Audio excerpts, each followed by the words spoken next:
Listen up. That's right, Ryan. You do want to listen up. Selection Sunday has came to a conclusion. We are glad to have you all back. We appreciate all y'all's support. Ryan, as we learn, the UConn Huskies will face Vermont in the first round of the NCAA tournament. So excited to get this show with you underway tonight as we're coming on not even an hour after it was released that they will face Vermont. Before we get into that huge game preview, I want to just get your takes on because we get it. Everybody wants to hear Ryan. I want to hear Ryan at least. I don't know about everybody else. I want to get your takes on today, specifically the women's bracket. What was your takeaways as we are just coming out fresh? It was on ESPN as we witnessed the bracket get released not even an hour ago. What happened? You know what happened? Because I'm hearing a lot of people having some agreements about them number one seeds. Some people kind of disagreeing about the number one seeds. But as you know, Ryan, you don't have to be a number one seed to win it all. Well, that's very true, and it's very exciting. It's finally here. Waited all day for the bracket to finally be revealed, all the seeds. So very exciting to come back on and talk about this. But it's very interesting this year because it's not four different places where the Final Four is going to be played. It's just two different regions, Greenville and Seattle. But starting off in the Greenville Regional 1, obviously number one overall seed, South Carolina. Nothing new about that. It comes at no surprise. They were playing Norfolk State. I mean, all of the 8 and 9 matchups are always really interesting. South Florida Marquette should be a good matchup. Also, in that bracket is Creighton. So Creighton, Marquette make it. Obviously, Villanova made it as well. So exciting to see other Big East teams in there as well. Notre Dame comes in at a 3 seed. Very, very solid season from them. Of course, Olivia Miles is injured. So it's going to be interesting to see what the Fighting Irish can do. Not sure if she'll play in that game against Southern Utah in their first round matchup, but it should be interesting to see what Notre Dame can do. Also, Maryland is in that bracket as well, playing Holy Cross. So number 2 seed Maryland, very well deserved from the Maryland Terps.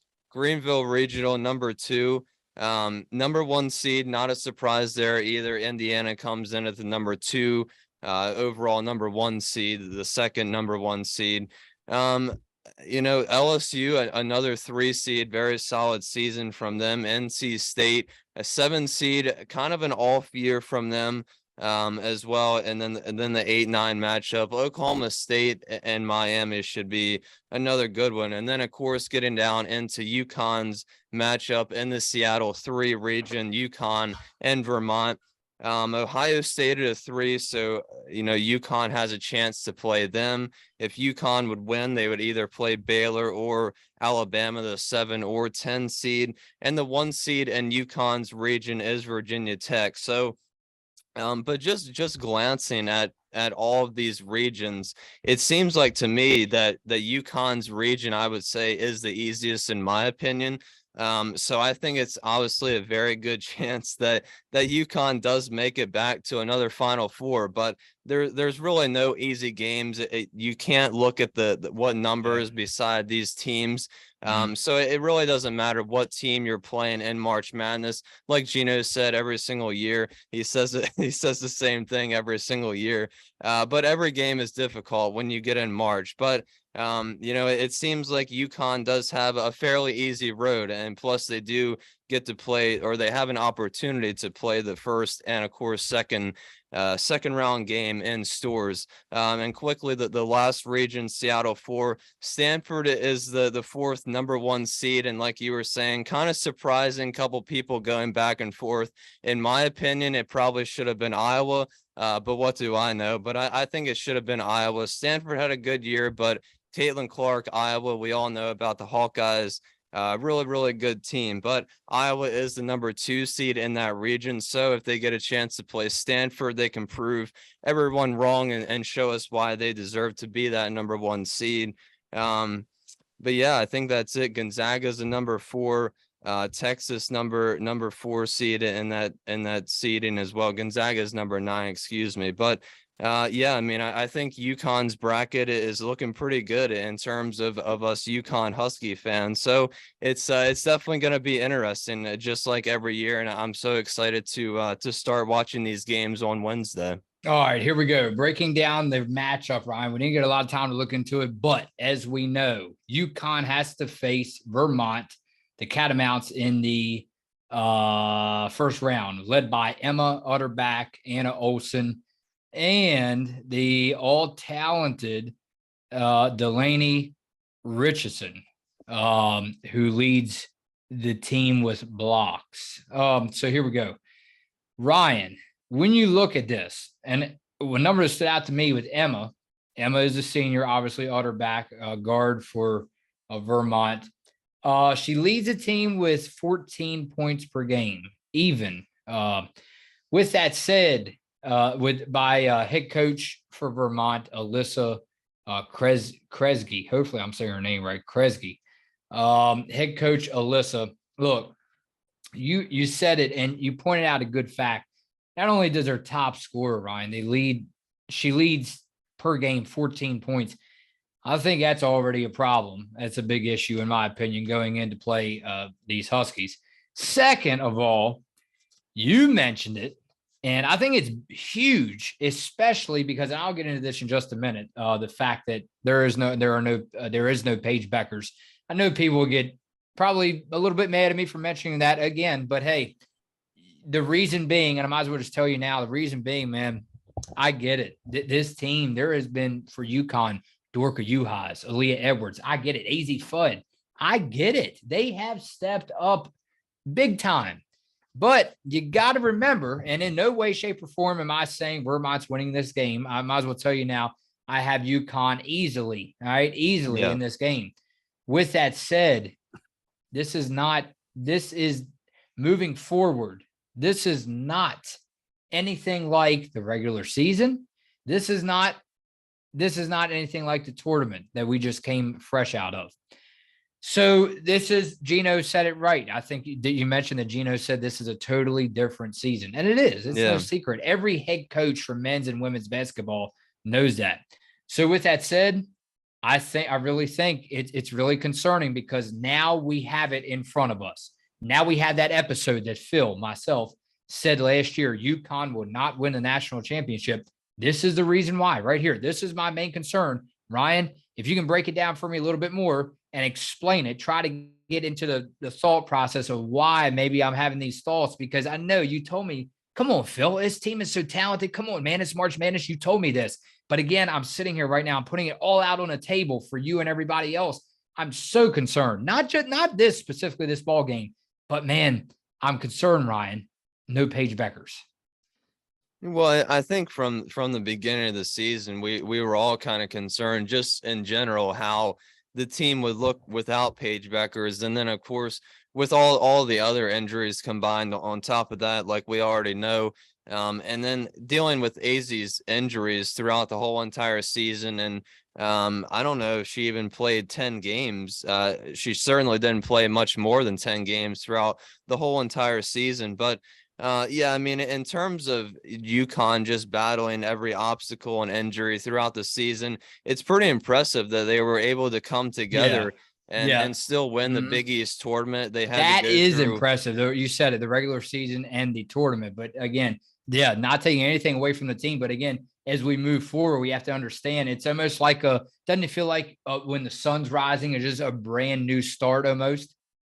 Yeah, and they had to go through a couple pretty tough teams and teams that they lost to in the regular season, St. John's and Marquette, and then of course beating Villanova twice wasn't easy either. So yeah, it is pretty impressive, and I just hope they can carry some of that momentum into this game and really into the whole tournament. It's really interesting because you kind of said with the bracket and the way it's laid out in the national championship game, if UConn is going to play South Carolina, it is of course going to be in the national championship game. They're on complete opposite sides of the bracket. So if they're going to play each other, it's going to be in the national championship game again. So hopefully we get to see that matchup again. If of course UConn and South Carolina both win their regions of the bracket. So that should be really interesting. I think if UConn runs their region and Iowa runs their region, I think UConn could play Iowa in the Final Four, I believe. So that would be another really good game as well, considering UConn already beat Iowa in the regular season. But Vermont, we obviously have to get past them first. Of course, the game is in stores, so that's what I wanted to point out UConn to a you. lot. I'm glad you mentioned that. The game is in stores, and that was another Yeah. big factor.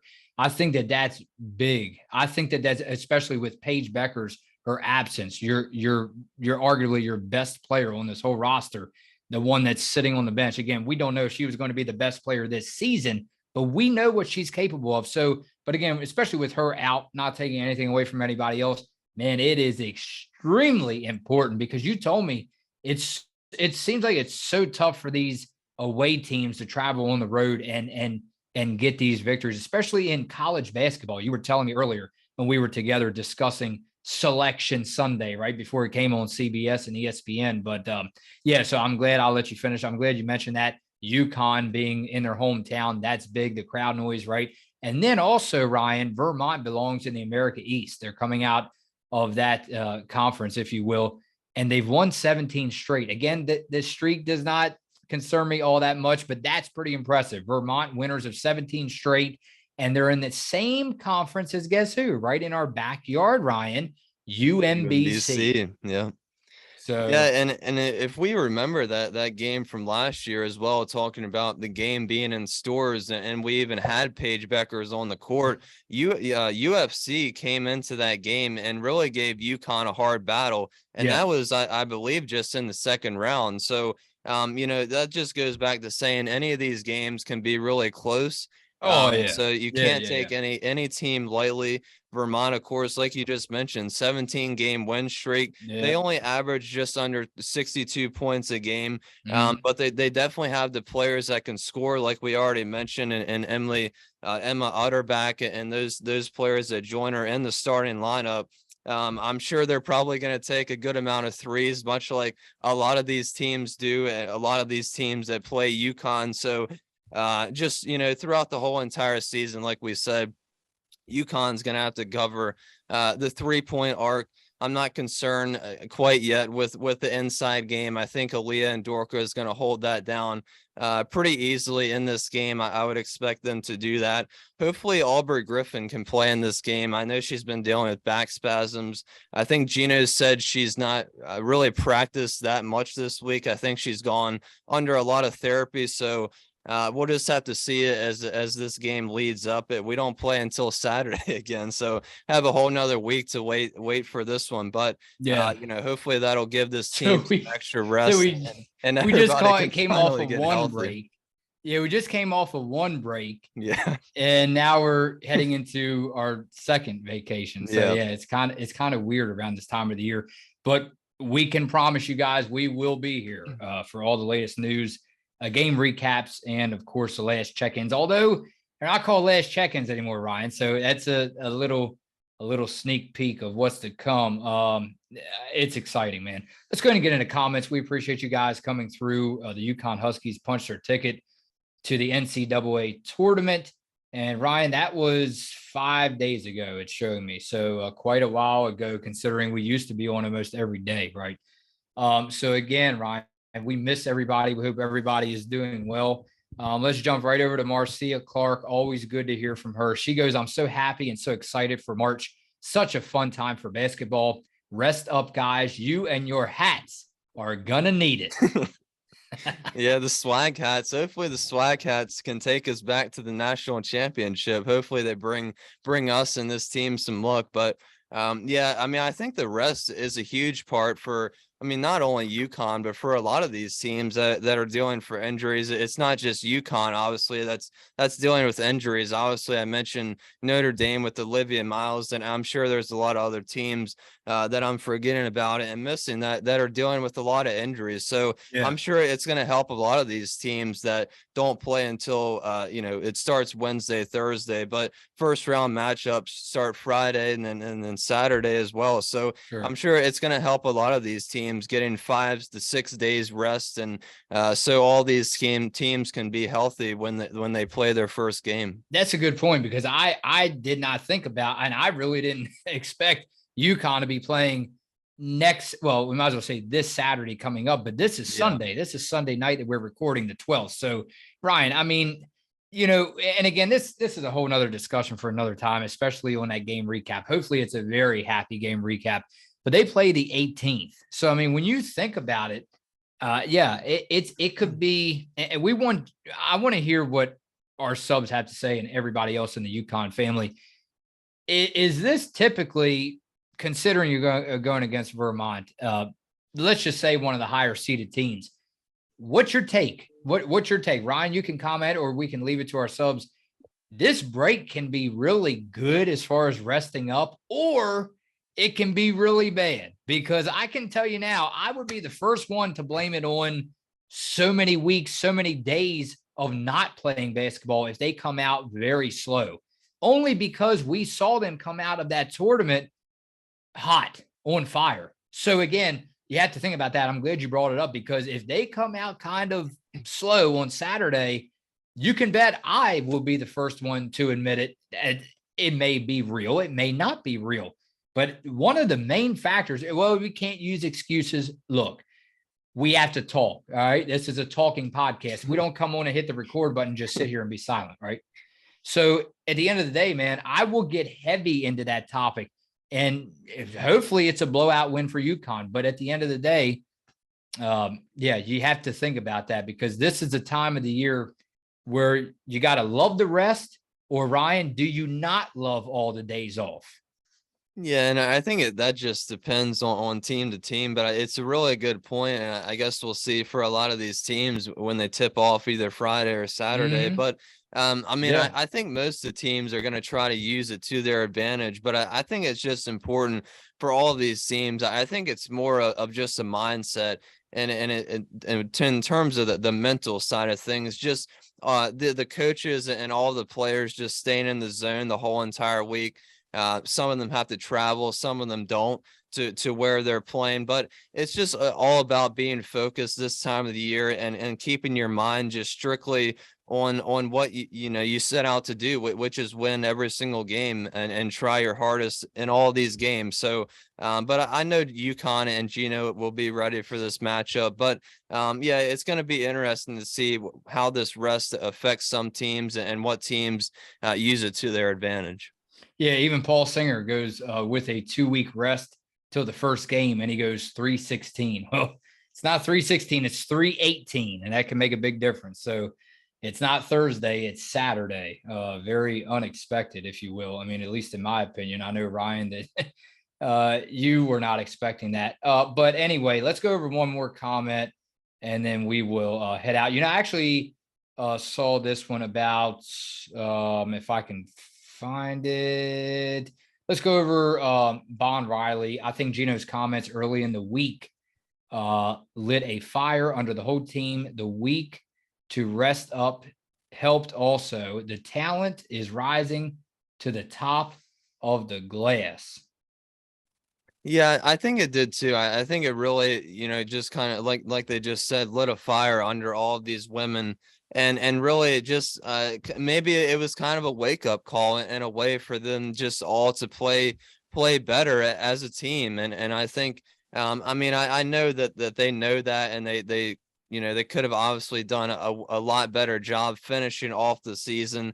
Like I said, kind of struggled to get to the finish line there, but I mean, the comments or something must have definitely helped this team, whether it was the rest, the comments, the combination of a lot of different stuff. But I think if UConn plays the way that they did in that Big East tournament, I think we're in pretty good shape for another championship run, at least certainly another Final Four run. But I know I'd really like to see UConn play Iowa in the Final Four. I'm pretty sure that's who they would play. And then, of course, South Carolina in the national championship. You couldn't really script it much better than that. UConn playing South Carolina yet again in the national championship. And hopefully for UConn's sake and all of us fans, hopefully the Huskies can finally take care of South Carolina, but a long way to go until that can happen. I'm seeing so many good comments. I appreciate you guys coming through. I wish I could have time to read them all. One goes, wait until AZ gets her shooting rhythm back. You know, I've said that for a couple weeks now since she returned. And I can't wait to see AZ Fudd in March Madness. And just hoping that injury that held her out most of the year does not come back and haunt her for this tournament, because I feel like that this could be one of the best players in the whole nation in this tournament coming up. So I can't wait to see AZ on the floor. And then I thought this was very interesting. Last one, Ryan, I promise. I think we are so spoiled by Nika. She passes the ball with such expertise. It seems commonplace. It's not.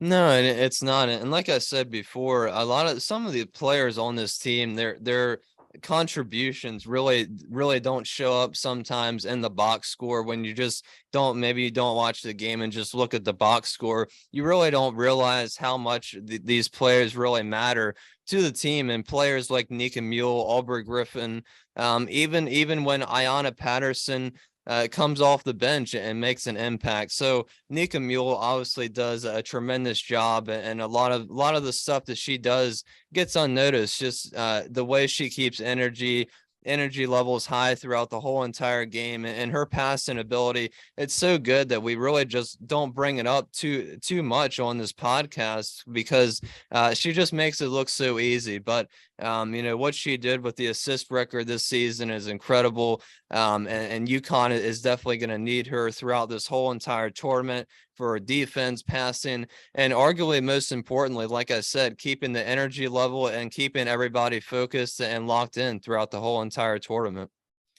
We can't wait, and we all know that you can't wait. 2098 Hillside Road Stores, Connecticut. Ryan, get your bags packed. It's Vermont and Connecticut. The time is not even announced yet. Too early for that. All we know is it's the Catamounts and the Huskies. And we hope, heading into our second vacation, Ryan, we hope we can bring you a happy game recap Saturday as the sun comes up on March 18th. First round action, Ryan. I'll see you Saturday.